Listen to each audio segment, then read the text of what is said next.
So I've got my wireless guitar tethers here. Now these were gifted to me so I can show you everything that it comes with. We're going to go over the features. I'll just give you a demonstration, show you how it works. So these fit any 1/4-inch jack right here. We've got a transmitter and a receiver. It does come with a charging cord here. You can charge up both these units at the same time with these dual ends.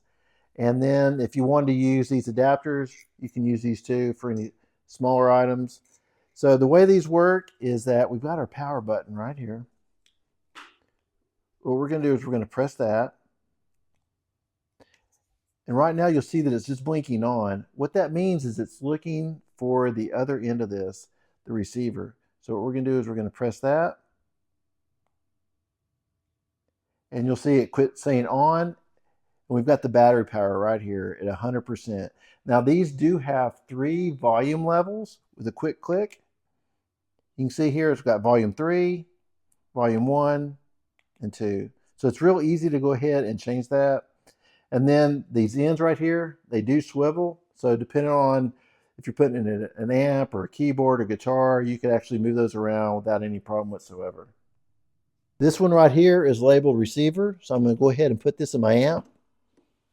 Now these do have up to a 25-hour runtime. And when you're going to go ahead and put these in, I'm just going to go ahead and put in the transmitter in the guitar and the receiver into the amp.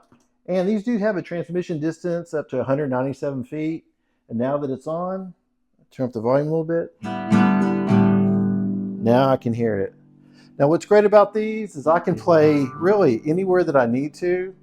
And I can hear this. I mean, I don't have to have any chords anymore, which is fantastic.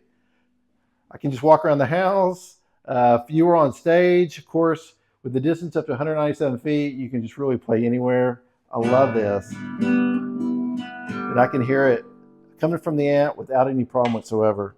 Super easy to use, very flexible. You can just move that around wherever you need to. And then one thing I didn't show you is then right here, this is where we're going to go ahead and charge it up. So it's just real simple to do. When you're not using them, just store it away. When you're ready to use them, just plug it in and you're ready to go. Hope you found this helpful.